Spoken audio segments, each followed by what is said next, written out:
This is the makeup game for when Butch Hug walked on the field and things changed. 7 years ago yesterday, that happened. We all remember. Crazy. We have favorite memories. We're still looking for Bill. Whoa. Oh, you okay? Sam? Me? Okay. I don't know if we caught you in a moment there. I know you're in a little bit of transition this time of the morning, but Sam McKewon of the World-Herald joins us. Good morning. Good morning. I'm in a car. That's all. Okay. That's fine. Hopefully performing a safe sell. Let's dive right into, as we balance saying goodbye to Cincinnati and hello to Akron. And Matt and I are going to jump around with you a little bit because we're going to take advantage of your knowledge and your thoughts.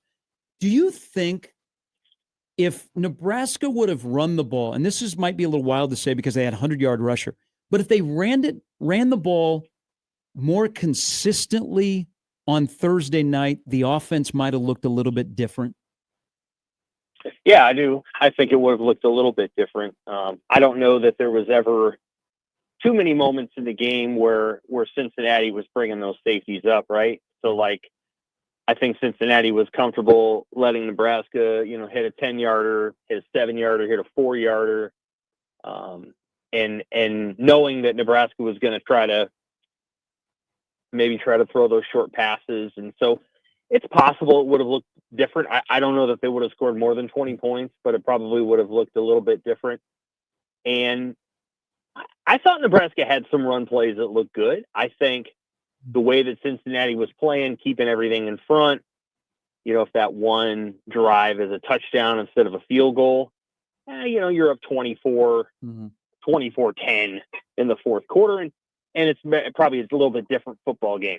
And I think the coaches would have been pretty happy with that. I think they all would have walked out of there and went, yeah, this is about what we were looking for. But, yeah, it would have looked different. I think they could have run it a little bit more. Ohio State beat Texas and Florida State beat Alabama. And I think, outside of LSU, it was a very good victory over Clemson. But it just seemed like this week was it indicated that, hey, the SEC definitely isn't this mammoth and dominant Goliath like they have been in the past. Do you think the explanation for that is simply kind of what everyone's been saying is, oh, now that everybody can pay players, the SEC isn't as great as it used to be? Or do you think that there's something more to that there's something under that surface? I think that a lot of the SEC success over the last 20 years in terms of narrative framing was twofold. One, it was only playing 80 conference games, and so teams had an extra win. Two, the best team in the league, which was often Alabama, won a lot of national championships. And so I think part of the way that the league is measured is by its best, not necessarily by its middle, although its middles have often been good too. Mm-hmm. And so what I would say coming out of the weekend is I thought the SEC had some very good wins. I thought that Auburn beating Baylor by 14, Baylor's a good team. Both those teams would beat Nebraska. The teams that I watched on Friday night would beat Nebraska by 10, including Baylor. And so Auburn's win was really good. South Carolina had a neutral site win. Tennessee had a 21-point neutral site win. Missouri won whatever they did with a backup quarterback. I don't know that I think the SEC is that bad. I think Alabama has some issues to work out, and I don't know that they're going to be able to work those out with the current head coach. I'm not saying he's going to get let go tomorrow, but he's got a tough job in Tuscaloosa, and it's some of it was the way that Nick Saban held that thing together, which he held it together with discipline and fear and a bunch of other things, but he was old school. And actually, Kalen DeBoer is a little bit too, but he's way more mild-mannered, and I just don't know if he's a fit for that job. But I think the SEC still is a potent league. The Texas game is what it is, and we'll see what happens, later. I don't view Texas as an SEC team. They happen to be in the SEC, but their entire roster was built when they were still in the Big 12. So we'll see what Texas is in a few years. But I don't know. I think some of it is the way that we look at Alabama. Alabama is so identifiable as the SEC that as they struggle, that's like our view of the league, and we will see what happens with that team. They could be in a lot of trouble. You just really don't know. Yeah, there's a lot of people in Tuscaloosa that know 69.3. That would be the number of million of dollars. I think he's a good coach, but he might not be a good coach for Alabama. And you could probably say the same of like Frank Solich. Good football coach, but not the right coach for Nebraska, especially with what you're replacing. Back to Nebraska game 1, now into game 2, and with the coordinator speaking today, because it was a little bit of a roller coaster. There was some new stuff that was tried on the defensive line. They're a little bit faster, a little bit lighter. They have a lot more rotation. There was stunting, tempo, all of that stuff.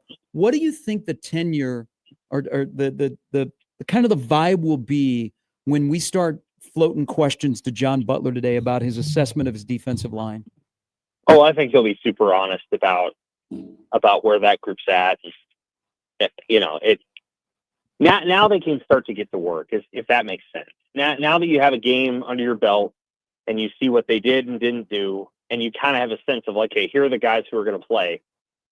Now they can begin to go to work on how to get better. And I just didn't know if before the game they exactly knew what they had. And now there's a better appreciation for what Williams Monieri can do and whomever, and Rule mentioned that he lined up a little wide a couple of times. I mean, those were some wide nines that he was lining up in. And so I think they've got a pretty good handle on how they want to adjust. I think it's just going to take time for that to happen. I think my larger concern is I didn't think they looked very fast. Defense didn't look fast. It just didn't look lightning. And if you're going to be light and you're going to be a little quick, you better be fast. And there was, Sorsby, left a couple guys in his wake, and I understand that when you're going from a position of coverage, transitioning to a position of pursuit, that it takes a little bit of time to catch up to the guy that's running straight ahead. But they called it pursuit angles. I totally understand that. I get it. And that's the way that Rule framed it. And I think that's probably the right way to frame it. But I think there was also a sense of like, well, they might have been breaking down and tackling because they thought that that's where they needed to be, and they weren't quite as fast as the team that they were facing. And so there was a lot of good things in that game. And again, speed is not the paramount thing in the Big Ten, so I don't want to overshoot that. I don't want to make it be this whatever. But I kind of thought they were playing a Big 12 team. Big 12 team looked a little faster than Nebraska did, especially that defense, and that's a concern. You need to have a fast defense if you're going to do what they're doing. And I just didn't think they looked real fleet. And the way that Rule put it is we played hard, but we need to play faster. And I think what he meant by that was our reaction times need to be better, and maybe the playbook needs to be simpler. He didn't say that. That's my interpretation. But I just wonder if their speed profile is what it needs to be. You got to work on getting guys on the field who can run, even if they're not perfect. They got to be able to run. And then that secondary can run. I don't know if the front seven can run quite as well. What did you make of Dillon's performance, and did maybe some of the lacking performances from younger quarterbacks make you feel better about how he played on Thursday? Yeah, I thought Dillon played point guard. So he distributed the football and got the ball where it needed to go and made a lot of pretty good decisions. Obviously, Rule explained a couple that he'd like to have back. But I thought he did a lot of good things that were, reflective of his maturity and his growth. And he obviously wanted to throw it deep a couple of times, and it just wasn't there. But I think Nebraska's offense is going to be all right. I think Hunter is obviously a deep threat, and then you've got the elusiveness of a Dane Key. I don't know that he's a 4-2 guy, but he's got some elusiveness to him. And Barney almost broke one for a score, and that would have been a big deal. He got hit on the thigh, basically.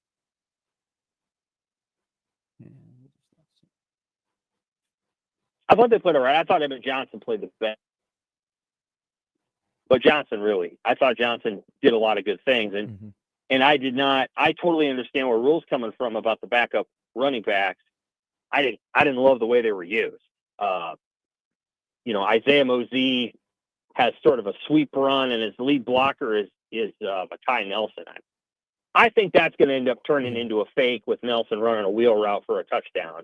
I think that play is a setup play. They're putting it on film, but eventually they're going to run that thing where it's going to be a wheel, and Nelson's going to blow by somebody, because I don't see a huge value in Nelson being a lead blocker on that play. So, I think they probably had some plans going in. Maybe those got scuttled by what Cincinnati was doing.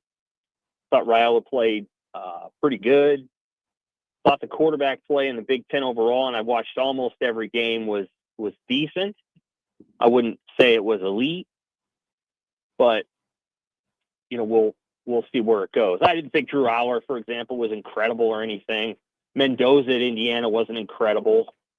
Altmaier played well, but he was playing against a terrible team. So we'll know a lot more about Illinois this week, because they're going to play Duke, and Duke's going to bring 6 guys on a lot of the snaps. And we'll learn a lot about Luke Altmaier's progress this week when they go down to Durham. I think the game's at Duke. Yes. I think the Cal freshman, who I'm sure will make a lot of money next year, was really, really good. I was impressed by Utah. Dampier looked really good. Yeah. And then Hoover last night looked pretty good. Let's talk about the guys that protect the quarterback, because this was a plan. First 3 series, all 3 guys get in there. And we saw him rotate. And on the other side, Teddy said, nah, I'll stay out here the whole game. We don't really talk about him. That was a solid comeback for Teddy to play every snap. But moving forward, Pritchett gave you the good, and they gave you some bad. There was an ugly in there that cost you. But he played 39 snaps. But when he was good, he was really good. Yeah. How do you think that position shakes out? And maybe this is just an ongoing conversation, Sam, the tackle position as a whole. Yeah, I think you got to probably try to find a way to get Katula on the field. He had some good moments too. And I don't know exactly how that happens, whether he's playing a little bit of right tackle with Teddy, or gets a couple of series with Pritchett. I do think Pritchett's good. A note on the false start. Obviously he can't do that. Obviously he can't. That was a mistake. I don't think you need the tank formation on 1st and goal from the foot. I think you can just go up there and just run the normal run play. Like, I get why you're doing all that, and I get it. And Ken Lenhart, by the way, was a pretty good lead blocker. But I don't know that I don't think you need the T formation on 1st and goal from the foot. 3rd and goal from the 1, okay. So there's moving parts in those moments where I'm like, just go to the line of scrimmage, run play. Mm-hmm. Don't get caught up in multiple, snap counts, whatever. But that's me. That's why I'm not a coach or a former player. There's a lot of times when I'm like, yeah, I think that was just a lot of moving parts for what effectively was going to be a touchdown. They did the tush push really well. And so maybe they should just bring Harburg in those circumstances and do that, because I thought they did a real nice job with that. Pritchett, I think probably is the guy, but he has to prove that in practice. And the false start's gonna, that's gonna go a long way in frustrating the coaches. They're gonna make him earn it, because if he doesn't have that, I think he probably inches ahead. But with that penalty, I think you're gonna see Gatula and maybe Corcoran get some chances. But I do think Pritchett's on the way. They've got 2 games here to grade it out and see who's who and what's what before they play Michigan. And Michigan will be a different kind of challenge. And my suspicion is that if he can limit the penalties, Pritchett will be the guy, but he also has to limit the penalties. And if he doesn't do that, he won't be. We talked a lot about the running back room, especially the backups, the D line, the wide receivers, Dylan taking a step. And I think a lot of those things a lot of the thoughts that we had about those position groups kind of came to fruition, whether it be negative or positive. Was there anything in that game, Sam, that you watched that, I don't want to say you were wrong on, but that surprised you, that was maybe better than you thought, or maybe even worse than you thought? Yeah, I think I thought Nebraska would have a few more explosive plays on offense, and they didn't. I think they kept it very, very game managery, which again wins you football games in the NFL. And I don't think they won the game. So there you go. So there's that. I thought that they'd be a little bit more successful on offense than they were from an explosive play standpoint. I thought they'd run a little bit more tempo. They didn't. Now they ran no huddle tempo, but they didn't run really, really fast. And I thought at times they could have done that. I thought the coverage was even better than I thought it'd be. It was really good. Their coverage was excellent. And Donovan Jones is going to play a lot. He's a very, very good player at his age. And, by the way, if Deshaun McCullough does not knock down that pass, that play-action passing, McCullough should knock it down. That's a good football play by him. But if he doesn't, Rex Guthrie might pick that off and score because he was there to step in front. Now, again, you're not exactly sure where he's going to end up there, but it looks like he's going to step in front of that and take it back. Guthrie's going to be really good. So their secondary is where it needs to be, and they've recruited it well. I think the front seven, again, there was a couple circumstances where I'm like, yeah, that guy doesn't seem as fast as maybe he should be. And the pass rush wasn't great, and you're trying to take ends and make them defensive tackles, and I think that's going to take some time. And so there's a couple of different things that work there, but yeah, I don't know that the pass rush is going to be elite. I don't know that they're going to be reaching the 40 sack mark this year or anything like that. I think they're going to be good, I think, but perhaps not great. And newsflash, they're going to face actually more mobile quarterbacks than has been advertised. So Bryce Underwood can run, and Aiden Childs can run. And the Minnesota guy, I don't think. No, but the guy at Maryland, who's a freshman, he can run. Looks like he can run.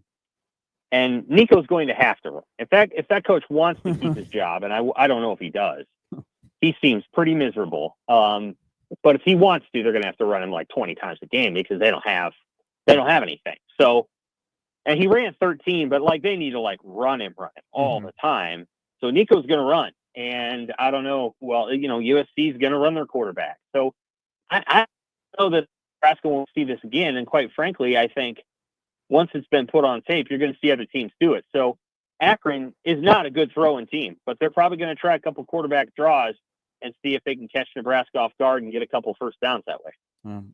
Saw that last year against Northern Iowa. Sam, appreciate it. We'll see you later. Good seeing you on Thursday night at Arrowhead. All right, take care. We'll see you on Saturday. Yes.